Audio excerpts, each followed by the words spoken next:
Muy bien, que Dios nos bendiga a todos. Que la gracia, la misericordia, el perdón, la paz y el amor de Dios sean con cada uno de nosotros. Vamos a meditar en la palabra de Dios. Desde el domingo pasado comenzamos a estudiar una serie de lecciones titulada Conozca la Iglesia de Cristo. Cuando vamos a la página de la Biblia, vemos que así eran conocidas todas las iglesias en el primer siglo. Vamos, por ejemplo, a la carta a los Romanos, capítulo 16 y versículo 16. De todo lo que vamos a hablar, vamos a dejar que Dios hable a través de la Biblia, a través de la palabra de Dios, pues escrito está: si alguno habla, hable conforme a las palabras de Dios. Y lo que está escrito en las páginas de la Biblia es la palabra de Dios. Así que si tiene libreta en que anotar, si tiene pluma, anote ahí, escriba ahí, libro, capítulo y versículo.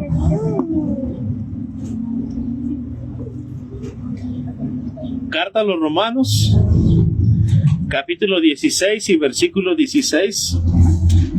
Solamente como referencia: saludaos los unos a los otros con ósculo santo. Os saludan todas las iglesias de Cristo.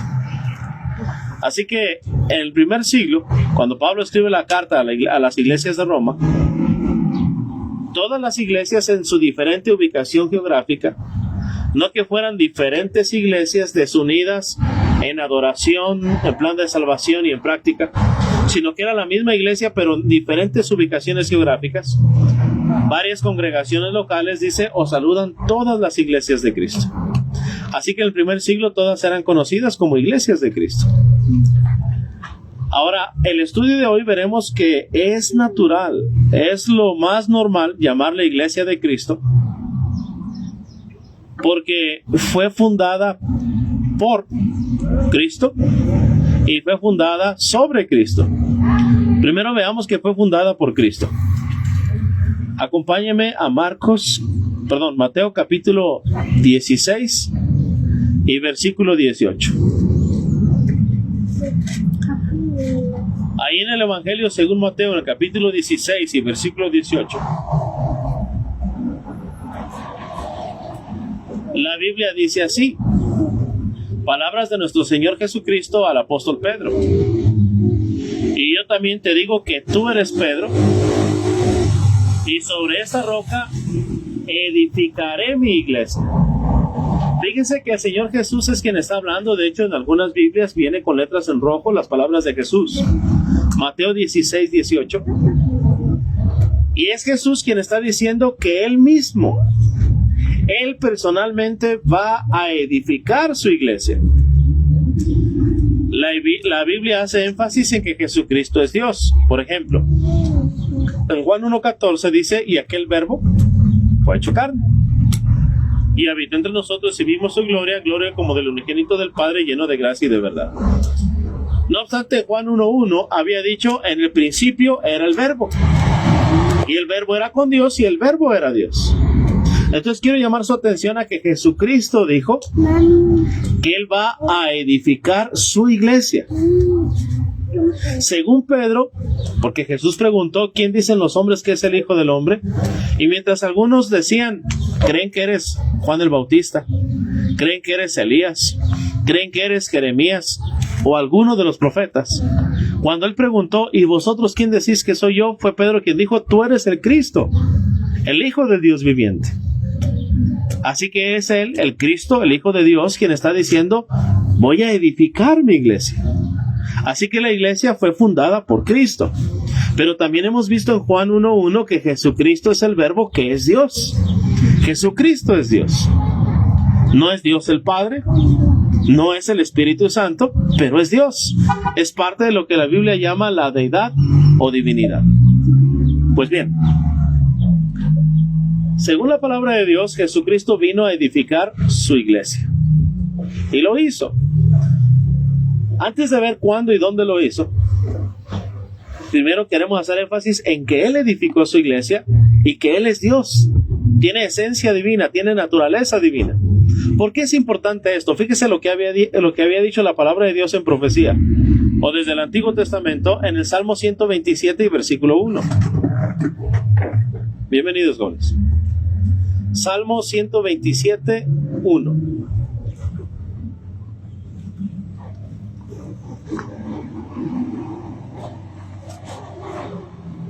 Es el profeta inspirado por Dios quien hace una declaración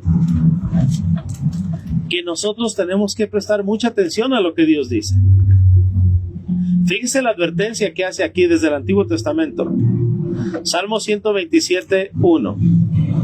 Si Jehová no edificare la casa, en vano trabajan los que la edifican. Si Jehová no velare, en vano vela la guardia. Ahora, si usted me acompaña a la primera carta a Timoteo, capítulo 3 y versículo 15. Sí, primera carta a Timoteo, capítulo 3, versículo 15.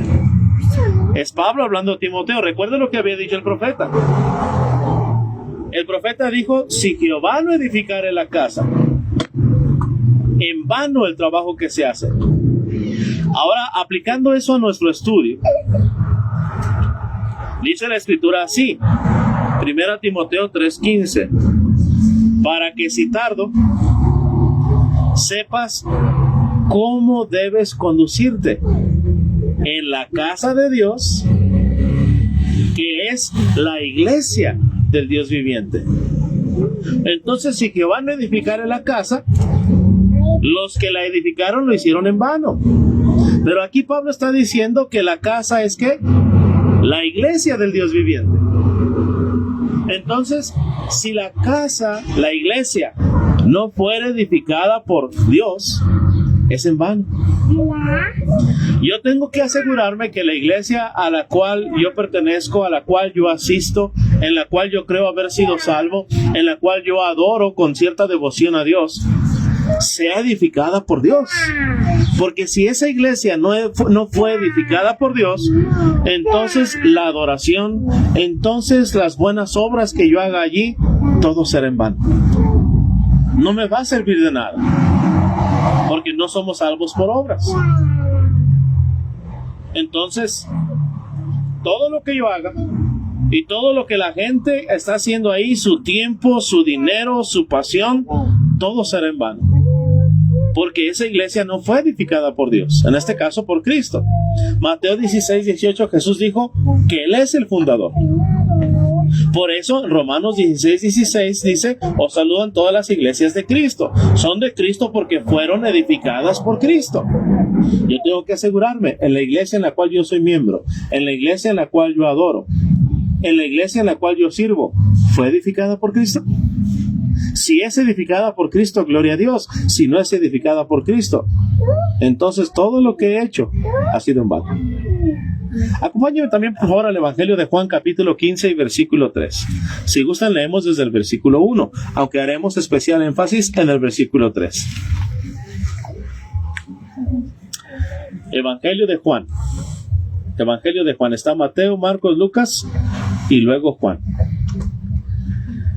Antes del libro de los Hechos. Capítulo 15. Evangelio de San Juan, capítulo 15.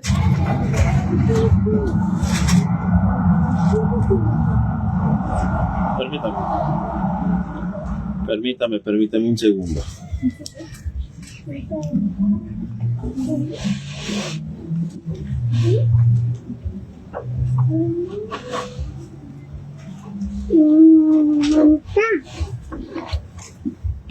Ok. Es otro versículo que estaba buscando, pero igual vamos a leer Juan 15. Juan 15 dijo Jesús en el versículo 1, yo soy la vid verdadera y mi Padre es el labrador. Todo pámpano que en mí no lleva fruto, lo quitará. Y todo aquel que lleva fruto lo limpiará para que lleve más fruto. Bien, dice que Él es la vid y que es en Él que nosotros tenemos que dar fruto. Ahora acompáñame a Mateo 15:13. que es el pasaje que estaba confundiendo. La enseñanza es paralela en Juan 15, pero en Mateo 15:13 dice la Escritura: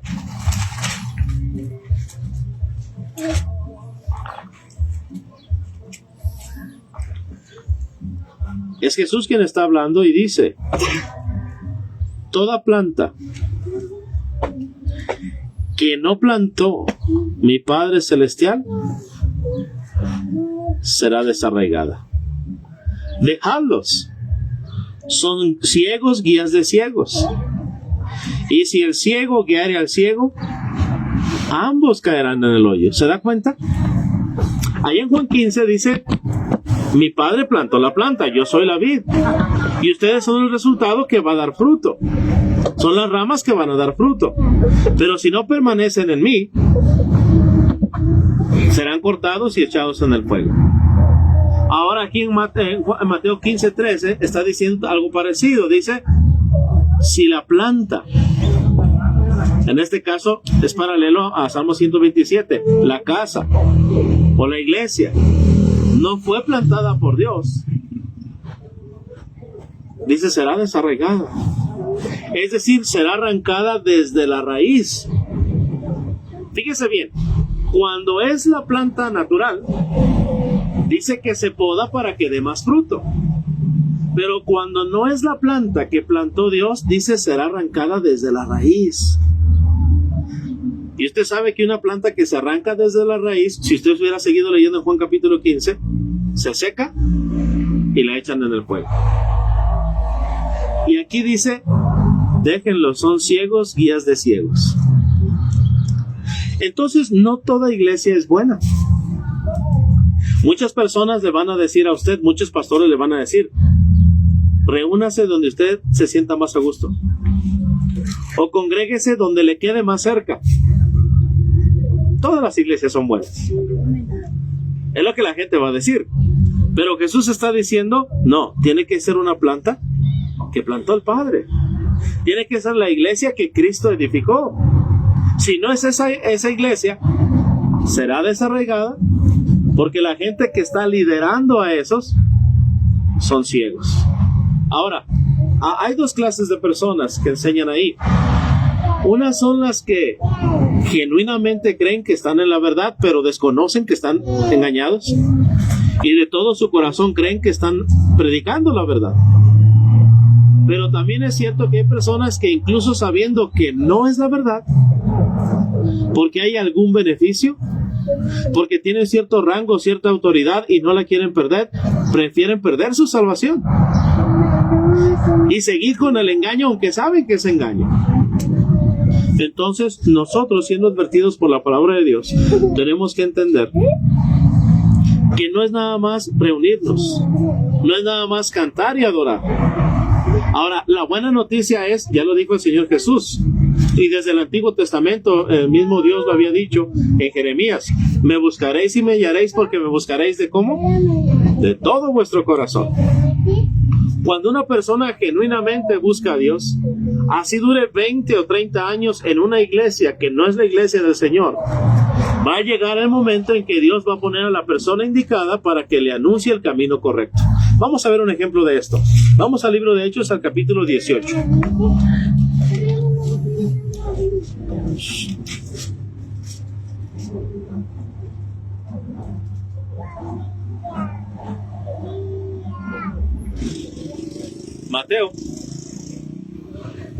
Hechos, capítulo 18. Versículo del 24 al 26. Note usted aquí a un hombre religioso, a un maestro de Biblia llamado Apolos. Dice aquí: llegó entonces a Éfeso un judío llamado Apolos, natural de Alejandría, varón elocuente. Déjeme decirle que ni siquiera de Jesús se dijo esa palabra elocuente, ni de Pablo, de ningún otro hombre en el Antiguo ni en el Nuevo Testamento. Solamente de él se dice que este hombre, llamado Apolos, natural de Alejandría, allí había una biblioteca, una de las maravillas del mundo antiguo. Así que era un hombre sabio, un hombre culto, pero también elocuente. dice ahí que incluso era poderoso en las Escrituras, y se refiere al Antiguo Testamento. Este había sido instruido en el camino del Señor, y siendo de espíritu fervoroso, es decir, de un ánimo contagioso, hablaba y enseñaba diligentemente, no con pereza, no con flojera, con entusiasmo, con pasión, lo concerniente al Señor, aunque solamente conocía el bautismo de Juan. Solo una parte de la palabra de Dios conocía. Y comenzó a hablar con denuedo en la sinagoga. Pero cuando leyeron Priscila y Aquila, le tomaron aparte y le expusieron más exactamente el camino de Dios. Hay gente honesta. Hay gente que de todo corazón busca al Señor y que adora con toda intención de servir a Dios y de agradar a Dios. De ahí que su servidor, cuando platica con personas que creen algo diferente, lo que les pregunta es: ¿usted ama a Dios? Porque Jesús dijo: si me amáis, ¿qué? Guardad mis mandamientos. Cuando una persona ama a Dios, obviamente cuando va a leer en la palabra de Dios o cuando alguien le va a hablar diferente a lo que la persona cree, se va a sentir incómodo, se va a sentir confrontado, quizás avergonzado. Pero hay dos clases de personas: las que se llenan de ira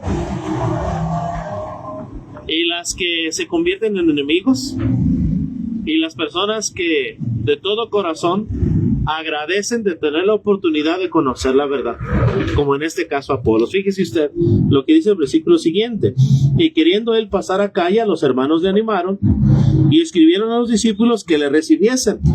Y llegado él allá, fue de gran provecho a los que por la gracia habían creído, porque con gran vehemencia refutaba públicamente a los judíos, demostrando por las Escrituras que Jesús era el Cristo. Antes no sabía, pero una vez que supo, defendía lo que acababa de conocer. Hay personas que aman a Dios y lo único que les hace falta es que se les exponga más exactamente el camino de la salvación. Usted decidirá qué clase de corazón va a tener para Dios. Bien, hemos visto que Jesucristo es el fundador, pero también la Biblia enseña que Jesucristo es el fundamento de la iglesia. Acompáñeme otra vez a Mateo 16, 18. En Mateo 16, 18, Jesús le dijo a Pedro: y yo también te digo que tú eres Pedro. Es decir, una piedrecita. Y sobre esta roca, es decir, una roca de cimiento, una roca estable, una roca de fundamento, sobre quien descansa la construcción, sobre esta roca edificaré mi iglesia. Ahora, la roca no es Pedro como algunos enseñan. La roca es Cristo. Vamos a la primera carta a los Corintios, capítulo 3, versículos 10 y 11, para que usted se dé cuenta que la iglesia está fundamentada en Cristo y no en Pedro. Primera carta a los Corintios, capítulo 3. No se preocupe si se le pasó algún texto que no haya notado. Estamos grabando la clase y después con toda confianza puede escucharla y anotar todos los textos para que se dé cuenta que eso es lo que la palabra de Dios enseña. Primera carta a los Corintios, capítulo 3, versículos 10 y 11.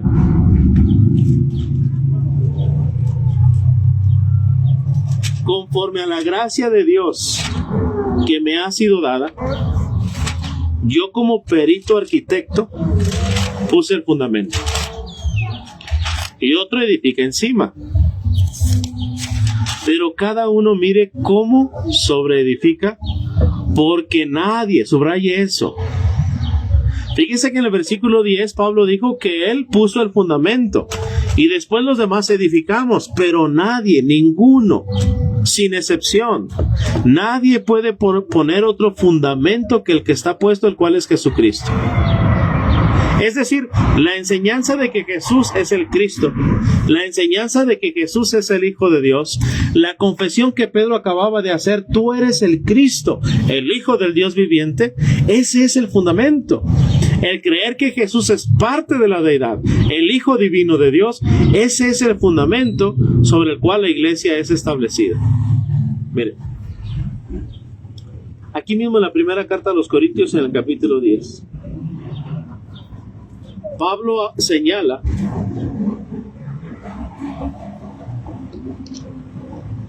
en el versículo 4, 1 Corintios 10:4, que aquel evento, cuando el pueblo bebió del agua en el desierto de la roca, estaba tipificando a Cristo como la roca. Él es la roca, no Pedro. Él es el fundamento y él es la roca. 1 Corintios 10:4.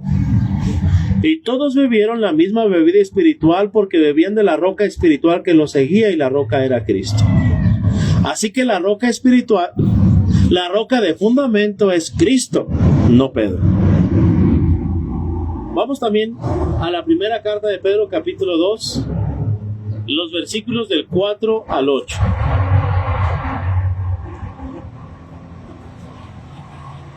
Porque aquí el apóstol Pedro es quien hace alusión de que todos somos piedras vivas, pero la roca es Cristo.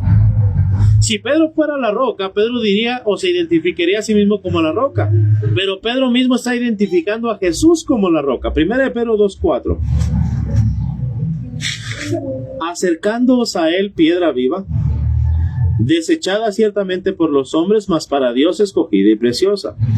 Vosotros también, como piedras vivas, sed edificados como casa espiritual y sacerdocio santo, para ofrecer sacrificios espirituales aceptables a Dios por medio de Jesucristo.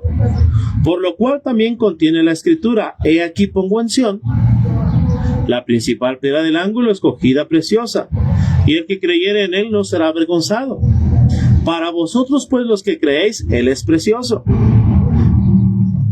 Pero para los que no creen, la piedra que los edificadores desecharon ha venido a ser cabeza del ángulo y piedra de tropiezo y roca que hace caer, porque tropiezan en la palabra siendo desobedientes, a lo cual fueron también destinados.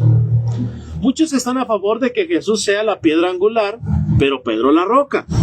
Pero Pedro mismo está diciendo, no, Jesús es la piedra angular, aprobada por Dios, reprobada por los hombres, y también es la roca. Fíjense lo que dice el versículo 8 otra vez.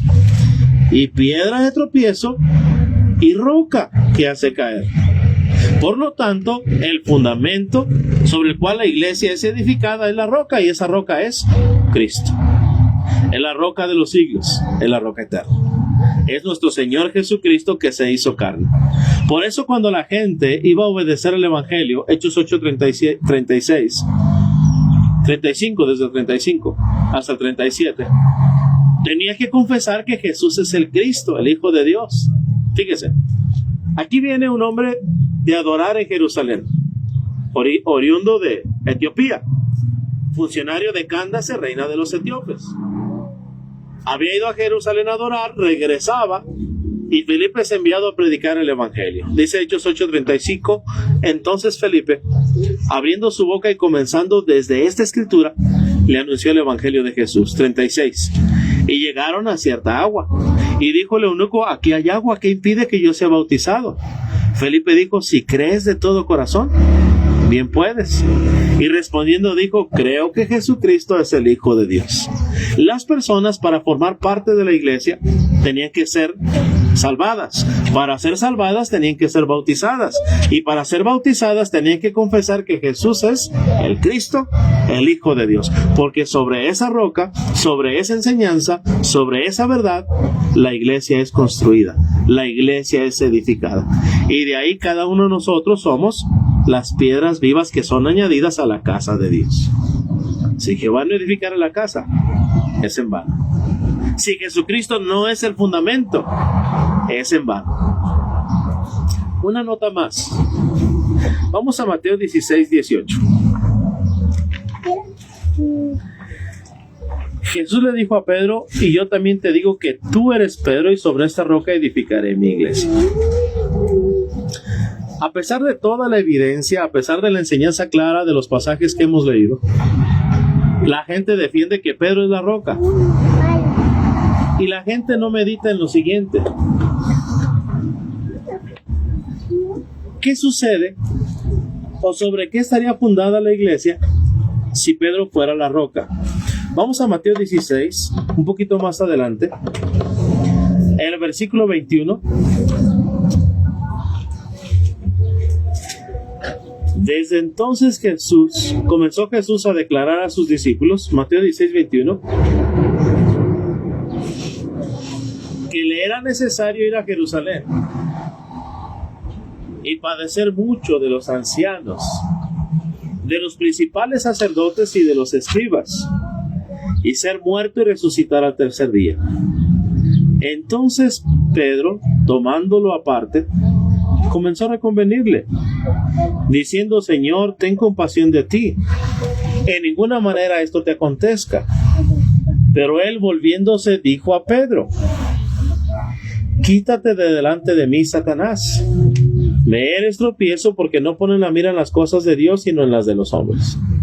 Para quienes dicen que Jesús es la roca, que Pedro es la roca, y que la iglesia está fundada sobre Pedro, Jesús mismo está diciendo o identificando a Pedro en ese momento como Satanás. ¿Puede ver cuál es la implicación de afirmar que Pedro sea la roca o sea el fundamento de la iglesia?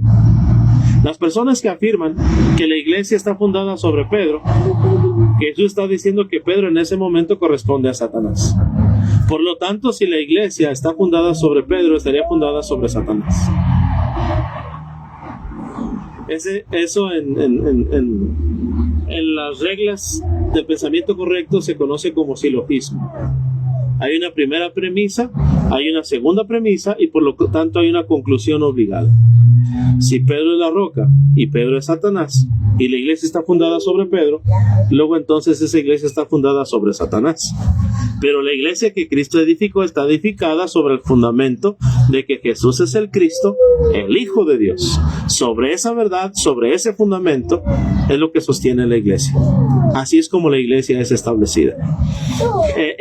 Originalmente tenía planeado hablar más con respecto a lo que es la fecha en que fue establecida y mencionar la profecía de Daniel capítulo 2 versículo 44, pero para no hacer el estudio tan largo lo dejamos pendiente para la siguiente lección. Mientras tanto, quedémonos con lo siguiente: yo no puedo pertenecer a cualquier iglesia, no puedo llegar a cualquier grupo religioso y formar parte de él, sino que yo tengo que asegurarme que sea la iglesia que Cristo edificó y que sea la iglesia de la cual Él es el fundamento. Una razón más para ello, Hechos 20:28, y con ese pasaje concluimos. Fíjese lo que está escrito. Libro de Hechos, capítulo 20 y versículo 28. La necesidad de que haya ancianos, también llamados pastores, obispos y maestros en la iglesia, que cuiden del rebaño, que cuiden de la iglesia, es porque Cristo la compró con su sangre. Hechos 20:28 les dice Pablo a estos varones, a estos ancianos: por tanto, mirad por vosotros y por todo el rebaño en que el Espíritu Santo os ha puesto por obispos para apacentar la iglesia del Señor, la cual Él ganó con su propia sangre. ¿De quién es la iglesia? Del Señor. ¿Por qué? Porque Él es el fundador, porque Él es el fundamento y porque Él la ganó con su propia sangre. Pertenecer a cualquier otra iglesia es pertenecer a una iglesia que no ha sido comprada con la sangre de Cristo. No quiere decir que la iglesia salva, en ninguna manera. Quien salva es Cristo. Pero Cristo salva a aquellos por los cuales Él derramó su sangre. ¿Y por quién derramó su sangre? Por su iglesia. Si hubiera preguntas después de la adoración, con toda confianza podemos sentarnos, podemos estudiar el tiempo que sea necesario y exponer más exactamente el camino de la salvación. Vamos a cantar un canto más, para honra y gloria a nuestro Padre Celestial. Y cantemos el canto número 104. Déjame ver si es ese. Es el 24, perdón. Déjame ver si no estoy confundiendo. Sí. La palabra hoy sembrada, hazla Cristo en mí nacer. Para darle crecimiento solo tienes tu poder, dice el canto. Recuerde, no es solamente cantar por cantar. Escrito está: cantaré con el espíritu, pero también con el entendimiento. También dice la palabra de Cristo mora en abundancia en vosotros, enseñándonos y exhortándonos unos a otros, cantando con gracia al Señor en vuestros corazones. Canto número 24. La palabra hoy sembrada, hazla Cristo en mí nacer, para darle crecimiento, solo tienes tu poder. Ricos frutos tú nos puedes conceder. Ricos frutos tú nos puedes conceder. La semilla que tu siervo ha sembrado con saber, no permitas que las aves se la vengan a comer. Ricos frutos tú nos puedes conceder. Ricos frutos tú nos puedes conceder. Haz que crezca con tu gracia y tu rica bendición. No la ahoguen las espinas de congojas y aflicción. Ricos frutos tú nos puedes conceder. Ricos frutos tú nos puedes conceder. Que su efecto muy profundo en la mente y corazón llevará consigo al mundo que le da la salvación. Ricos frutos tú nos puedes conceder. Ricos frutos tú nos puedes conceder. Sembraremos la palabra con amor y profusión, esperando la cosecha en la célica mansión. Ricos frutos tú nos puedes conceder. Ricos frutos tú nos puedes conceder. Recuerde, esos frutos son para las ramas que están dentro del olivo. Pero escrito está: toda planta que mi Padre Celestial no plantó será desarraigada. Entonces, seamos o busquemos ser parte de esa planta, de esa iglesia, de esa casa espiritual. Que Dios bendiga su palabra.